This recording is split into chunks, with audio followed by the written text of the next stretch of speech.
তাগুতকে যারা অস্বীকার করেছে, তাগুত কাকে বলে? তাগুত হলো মানুষ। কোরআন থেকে বলতে গেলে অনেক সময়ের প্রয়োজন। আল্লাহ তাআলা বলেন, আলাম তারা ইলাল্লাযিনা উতু নাসিবাম মিনাল কিতাবে ইউমিনুনা বিল-জিবতি ওয়াত-তাগুত। জিবত এবং তাগুত, জিবত হলো জড় পদার্থের মূর্তি, আর তাগুত হচ্ছে মানুষ। যেই মানুষগুলি নিজে আল্লাহর হুকুম মানে না, যারা মানে তাদেরকে শাস্তি দেয় এবং তারা মানব রচিত আইন মানুষদের জোর করে চাপিয়ে দেয়, এরা হচ্ছে তাগুত। তাহলে জিবত এবং তাগুত এই দুই ধরনের অপশক্তিকে আমরা না লা বলে না, আমরা লা বলি লা, কলেমার প্রথম কি লা, এই লা মানে কি না, আমরা না করছি কি দুইটা জিনিসকে, জিবত এবং তাগুত। জিবত এবং তাগুত, এখানে আল্লাহ বলছেন যে তাগুতের ইবাদত থেকে যারা দূরে থাকে, তাগুতের ইবাদত থেকে যারা দূরে থাকে, ও আনাবু ইলাল্লাহ, এবং যারা আল্লাহর প্রতি রুজু হয়, লাহুমুল বুশরা, তাদের জন্য সুসংবাদ। ফাবাশশির ইবাদ, হে আমার বান্দারা তোমরা সুসংবাদ গ্রহণ করো। তো জিবত এবং তাগুত, এটার আয়াতের অর্থ না করলে তো আপনারা বুঝতে পারছেন না। ওহুদের যুদ্ধের পর ইহুদি বনু নজিরের সর্দার কাব বিন আশরাফ 40 জন লোক নিয়ে গোপনে মক্কায় গেছে। মক্কায় গিয়া আবু সুফিয়ানকে ডেকে বলে, তুমি যদি মদিনা আক্রমণ করো তো আমরা তোমাদেরকে সাহায্য করব, অর্থ দেব, অস্ত্র দেব, জনবল দিয়ে সাহায্য করব। তা আবু সুফিয়ান তো একটা বিরাট সুযোগ, তখন আবু সুফিয়ান বললে হ্যাঁ এটা আমরা করব। তখন আবু সুফিয়ান 40 জন লোক নিয়ে আসলো, আর এই কাব বিন আশরাফ 40 জন লোক নিয়ে গেছে। এরা দুই দল কাবাগরের সাথে বুক মিশিয়ে শপথ করলো। ইহুদিরা বলল যে আমরা তোমাদের সাহায্য করব, আর আবু সুফিয়ান বলল যে আমরা মদিনা আক্রমণ করব। এই কথা বলার পরে আবু সুফিয়ান খুব চালাক মানুষ, তো ওই আহলে কেতাব যারা ইহুদি তাদেরকে বলে যে তোমরা আহলে কেতাব, আবার মুহাম্মদ সাল্লাল্লাহু আলাইহি ওয়াসাল্লাম তো আহলে কেতাব, তোমরা তো এক দলের মানুষ, তাই না? ওরা আহলে কেতাব ইহুদিরা, কারণ মুহাম্মদ সাল্লাল্লাহু আলাইহি ওয়াসাল্লাম আহলে কেতাব, তোমরা তো আহলে কেতাব, কাজে তোমাদের উপরে তো ভরসা করা আমাদের জন্য খুব কঠিন হয়ে পড়ে। তার সব বলো তোমরা আহলে কেতাব, তোমরা ভালো না আমরা ভালো? তখন কাব বিন আশরাফ বলে যে তোমরা কি করো? তো আবু সুফিয়ান বলে আমরা হজ করি, কোরবানি করি, কাবাঘর তওয়াফ করি, মেহমানের সেবা করি, হাজিদের পানি খাওয়াই। তাহলে এগুলি তোমরা করো? বলে হ্যাঁ। তো এগুলি তোমরা যদি করো তাহলে তোমরাই ভালো। এটা যখন কাব বিন আশরাফ বললো তোমরাই ভালো, তখন আবু সুফিয়ান বলে যে আমরা যদি ভালো হই তা তোমরা আমাদের এই দেবদেবীর সামনে একটা সেজদা করো। তখন কাব বিন আশরাফ এই মূর্তির সামনে সেজদা করলো। এইটা করার পরে আল্লাহ তাআলা বলেন, আলাম তারা ইলাল্লাযিনা উতু নাসিবাম মিনাল কিতাবে ইউমিনুনা বিল-জিবতি ওয়াত-তাগুত। আল্লাহ বলেন আপনি কি দেখেন না হে রাসূল, যাদেরকে আসমানি কিতাবের একটা অংশ দেওয়া হয়েছে, তওরাত কিতাব দেওয়া হয়েছে, ইউমিনুনা বিল-জিবতি ওয়াত-তাগুত, তারা জিবত এবং তাগুতের উপর ঈমান আনলো। জিবত হলো কাবাঘরের মূর্তিগুলা, আর তাগুত হলো আবু সুফিয়ান এবং তার সঙ্গের ওই 40 জন নেতা। এখন বুঝলেন তাগুত কাকে বলে, জিবত এবং তাগুত। তা আমরা যে কলেমাটা পড়ি, এই কলেমাটায় লা বলি, লা বলে আমরা জিবত এবং তাগুতকে না করছি। কি কথা বলতে পারছেন? লা মানে কি না, লা মানে কি না। কোন জিনিসকে না করলাম? জিবত এবং তাগুত। এখন যদি আমরা মুখে বলি লা ইলাহা ইল্লাল্লাহ, আর জিবত এবং তাগুতের সাথে যদি আমাদের থাকে ঘনিষ্ঠ সম্পর্ক, তাহলে আমরা কি সত্য বললাম না মিথ্যা বললাম? মিথ্যা। তাহলে আমাদের ঈমান কোনো কাজে আসবে না। এগুলো বুঝতে হবে। কোরআন হলো বোঝার ব্যাপার। ধীরে ধীরে যদি একটা জিনিস যদি বুঝে যাইতে পারেন মাহফিল থেকে, তাহলে লাভ।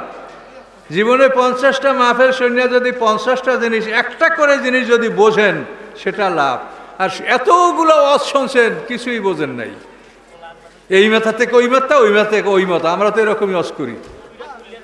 এখন দেখেন, সংক্ষেপে বোঝেন যে লা বলে আমরা জিবত এবং তাগুতকে অস্বীকার করছি। জিবত হলো জড় পদার্থের মূর্তি, আর তাগুত হচ্ছে আবু সুফিয়ান এবং তার সঙ্গী সাথীরা। তো এখানে আল্লাহ এই কথাটা বলেন যে যারা জিবতকে তাগুতকে যারা অস্বীকার করে এবং আল্লাহর দিকে যারা রুজু হয়, তাদের জন্য সুসংবাদ, হে আমার বান্দারা সুসংবাদ গ্রহণ করো। আমরা কিন্তু তাগুতকে বর্জন করতে পারছি না। আমরা তাগুতকে বর্জন করতে পারছি না। আমার আলোয়াদার 2 নম্বর বই যারা 3 নম্বর বই যারা পড়েছেন, ইমান ও শেখ, ইমান ও আখেরাত, সত্যদলে পড়েছি, সব ছোটো বই আপনারা পড়ছেন অনেকেই, এগুলো ভালো করে পড়েন। সেখানে এটা আমরা স্পষ্ট করে বলে দিয়েছি যে আমরা তাগুতকে অস্বীকার করতে পারছি না। কেন? আমাদের যে অর্থনীতি এটা ইহুদিদের, আমাদের বিচার ব্যবস্থা খ্রিস্টানদের। আমরা অর্থনীতিতে আসলে ইহুদিদের অর্থনীতি, মানুষ আমাকে প্রশ্ন করে করে আমাকে একা বিরক্ত করে ফেলে, মানে সুদ থেকে বাঁচতে চায়, কিন্তু সুদ থেকে বাঁচার কোনো সুযোগ আপনাদের নাই। যে পিসাব হন, হাজি হন, গাজী হন, মাওলানা সাহেব হন, যত লম্বা লম্বা ওয়াজ করেন, সুদ থেকে বাঁচার কোনো সুযোগ নাই। কারেন্ট বিল দিতে মনে নাই বা কাগজটা লেটে আসে, এখন আপনি সুদসহ বিল দিচ্ছেন। আপনার বাড়ির ট্যাক্সটা কাগজটা আসে, দিতে পারেন এই সুদসহ দিতে হচ্ছে। আপনি দোকানে একটা জিনিস কিনতে যাচ্ছেন, সেখানে সবাই সুদ, ভ্যাট, ট্যাক্স এগুলো না দিয়ে আপনি কিনতে পারছেন না। কোনোভাবেই সুদমুক্তভাবে আমাদের চলার কোনো সুযোগ নাই।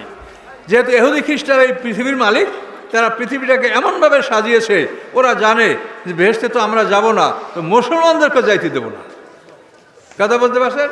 আমাদের পথকে ওরা বন্ধ করে দিয়েছে। কাজে আমরা জিপ্ত এবং তাগুত থেকে আত্মরক্ষা করতে পারছি না। এই জন্য আল্লাহর কাছে সবসময় কাকুতি মিনতি করতে হবে যে আল্লাহ আমাদের উপায়টাকে, আমরা তো যাবোটা কোথায় বলেন?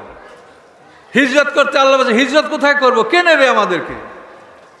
কাজে আল্লাহর কাছে মানে ক্ষমা চাইতে হবে এবং এ ব্যাপারে চিন্তা ভাবনা করতে হবে, এবং এগুলি দূর করার জন্য মুসলমানদের ঐক্যমত জরুরি।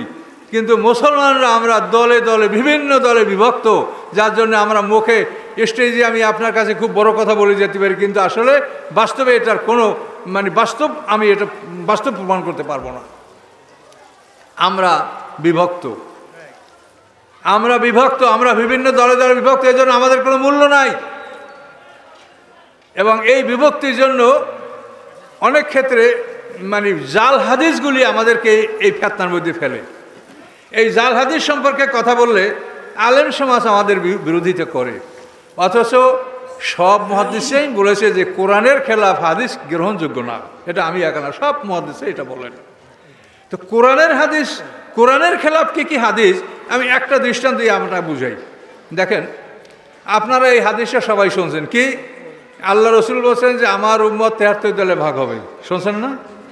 77 উম্মতি ফি সালাসুন সাবিনা ফেরকা কুল্লুম ফিন্নার। আমার উম্মত 73 দলে ভাগ হবে, শব্দ জেগে যাবে, ইল্লা ফেরকাতুন, হয়তো তুমি একটা দল ছাড়া। সাহাবারা জিজ্ঞাসা আছে, কিলা ইয়ার কলা রসুল, ইয়া রসুল অমাহিয়া, সে দলটা কোন দল? তার রসুল বলছেন কলা মানা আলাইহে ও সাহাবি, আমি আমার সাহাবিরা যে পথে আছি, যে মতে আছি, এই পথে যারা, তারা জান্নাতি, আর 72 দল জাহান্নামী। এখন দেখেন এই হাদিসটা আপনাদের কি জটিলতার সৃষ্টি হয়েছে, যে 72 দল যদি জাহান্নামে, একটা দল জান্নাতি হয়, তা আমরা সবাই ওই দল। আমি সর্বনার মুরিদ, আমার দলই হক, আরটা সব জাহান্নামী। আমি শর্ষিনার মুরিদ, আমার দল হক, আরটা সব জাহান্নামী। আমি তাবলীগ জামাত করি, এইটা সবচাইতে হক, আরগুলো সব জাহান্নামী। আমি আট্রাসী, এটা হক, আরগুলো সব জাহান্নামী। এখন ওই একটা দল হক, ওইটা নিয়ে সবাই কারাকারি করে এবং সবাই আপন আপন যুক্তি দিয়া আমার দলটা হক এইটাই বুঝাবার চেষ্টা করছে। কিন্তু সমাধান কি? সমস্যার সমাধান হলো? সমাধান হলো না। কিন্তু কোরআনে এটা সমাধান আছে। যদি কোরআন থেকে কথাটা শোনেন তাহলে সমাধান আছে। কোরআনে আল্লাহ বলেন, হুয়াল্লাযী খালাকাকুম, সূরা তাগাবুনের 1 নম্বর আয়াত, হুয়াল্লাযী খালাকাকুম, তিনি সেই আল্লাহ তোমাদেরকে সৃষ্টি করেছেন, ফামিনকুম কাফের অমিনকুম মোমেন, তোমরা 2টা দল, তোমাদের বড় দলটা কাফের, ছোট দলটা মোমেন, তোমরা 2 দল। এটা আল্লাহ কোরআনে বলছে। মানুষ হলো 2 দল, মোমেন এবং কাফের। কাফের দলটা বড়, মোমেনের দলটা ছোট, এটা আল্লাহ বলছে। তাহলে আপনারা, আমি হাদিস দ্বারা 73 দল বলি, আর আল্লাহ বলছে তোমরা 2 দল, মোমেন এবং কাফের। এখন এই 73 দলে যতগুলি মানুষ আছে, এর মানুষগুলি লা ইলাহা ইল্লাল্লাহ বলে না, এমন মানুষের মধ্যে আছে? কথা বলেন। যে 73 দল আপনি ভাগ করলেন, প্রত্যেকটা দলে লা ইলাহা ইল্লাল্লাহ কথাটা আছে কিনা? আছে। তা আল্লাহ রসুল কি বলছেন? আল্লাহ রসুল ওই হাদিসটা তো আপনারা মানেন না। আল্লাহ রসুল বলছেন মানকালা লাইলা ইল্লাল্লাহ লা তুকাফিরু বিযামবিন, যে লাইলা ইল্লাল্লাহ বলে তাকে তুমি কাফের বলিও না। সাহাবীরা বলছে ইয়া রাসূলুল্লাহ ওয়াইন সারাকা ওয়াইন জানা, ওয়াইন জানা ওয়াইন সারাকা, যদি জেনা করে চুরি করে তাহলে কাফের বলবো না? আল্লাহ রসুল না। তিনবার সাহাবীরা বলছে, আর তিনবার আল্লাহ রসুল বলছে, এই হুজুররা বসা আছে, এই সব জানে এই হাদিসেরা সবাই। তিনবার সাহাবীরা বলছে চুরি করলে জেনা করলেও কাফের বলবো না, আর রাসূল বলছে না। তাহলে লা ইলাহা ইল্লাল্লাহ বলে তাকে কাফের বলা যাবে না। তাহলে এখন আল্লাহ বলেন মানুষ হলো দুই দল।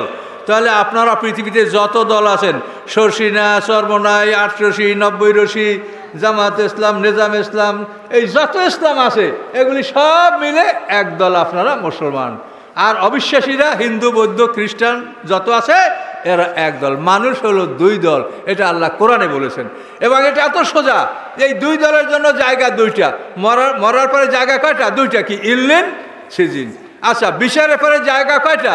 দুইটা, জান্নাত, জাহান্নাম। তাহলে 73 দলটা আপনি কোথায় পাইলেন? এ নিয়ে আপনারা ওই তো আপনার দেখবেন আমি ফতুয়া আসবেন যে উনি হাদিস মানে না। এটা কি হাদিস মানলাম না? আমি জাল হাদিস মানি না। আল্লাহর কোরআনে স্পষ্ট বলা যে তোমরা দুই দল, মোমেন এবং কাফের। এবং আল্লাহ তাআলা এই যে আমাদের বিভিন্ন দল আছে, এই দলগুলোকে আল্লাহ বলে নাই যে এই দলগুলোর মধ্যে একটা দল বেসতে, এটা আল্লাহ বলেনি। আল্লাহ বলছেন কি? কুল্লু ইয়ামালু আলা শাকিলাতি, সূরা বনী ইসরাঈল। প্রত্যেকটা দল তার দস্তুরে আমল অনুযায়ী, তার কর্মপন্থা অনুযায়ী সে আমল করছে। প্রত্যেকটা দল, কুল্লুন, কুল্লুন মানে কি? সব। কুল্লু ইয়ামালু আলা শাকিলাতি, প্রত্যেকটা দল তার দস্তুরে আমল অনুযায়ী কাজ করে যাচ্ছে। ফারাব্বুকুম আলামু বিমান হুয়া আহদা সাবিলা, তোমাদের রব জানে এই দলগুলির মধ্যে হতে কোন দলটি সবচাইতে সঠিক পথে আছে, এটা আল্লাহ জানে। তো আল্লাহ তাআলা তো এই দলগুলিকে প্রত্যাখ্যান করে নাই যেগুলো বাদ। কোনোটা ভালো, কোনোটা তুলনামূলক ভালো, কোনোটা সবার চাইতে ভালো, এটা আল্লাহ বলছে। আল্লাহ তো বলে নাই যে তোমরা এই এক দল ছাড়া সব দোজখী। কারণ আল্লাহর কোরআনের কথাটা সুন্দর না হাদিসের কথাটা সুন্দর, এটা নিয়ে ঝগড়া করবেন আপনারা।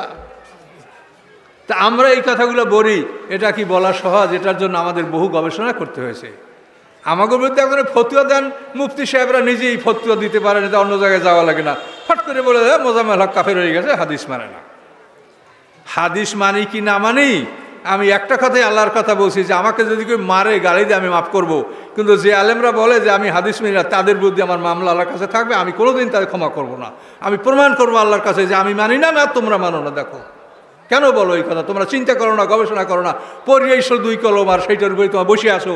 তোমরা দেখো না যেখানে ইমাম বুখারী 6 লক্ষ হাদিস সংগ্রহ করে উনি 5 লক্ষ হাদিস কি উনি অশুদ্ধ মনে করেছেন, 1 লক্ষ হাদিস সহি বলেছেন, এবং তার থেকে উনি তার বুখারী শরীফ থেকে 7,000 কয়েকশো হাদিস তিনি সংকলন করেছেন। সব আলেমরা জানে ইমাম বুখারী 6 লক্ষ হাদিস থেকে 5 লক্ষ তিনি বাদ দিলেন। তা জাল হাদিস লক্ষ লক্ষ।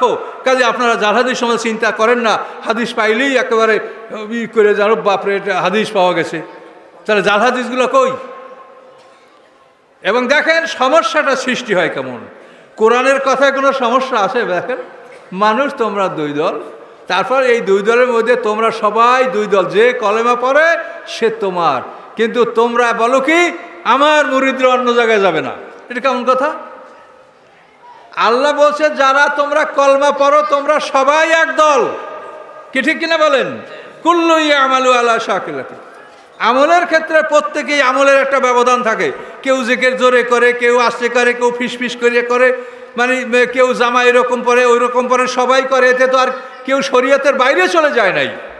আল্লাহ বলেন কুল্লু ইয়ামালু আলা শাকিলাতি, প্রত্যেকটা মানুষ তার দস্তুরি আমল অনুযায়ী সে কাজ করছে। ফারাব্বুকুম আলামু বিমান আহদা সাবিলা, তোমাদের রব জানে কে সবচেয়ে বেশি সঠিক পথে আছে।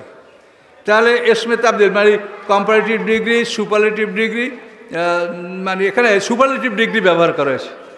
Positive degree, comparative degree, superlative মানে ভালো, তুলনামূলক ভালো, সবচাইতে ভালো, এটা আল্লাহ বলছেন। Good, better, best. হ্যাঁ, তো এখন দেখেন এভাবে আল্লাহ তাআলা যা কোরআনে বলছে তাতে কিন্তু কোনো সমস্যা থাকে না।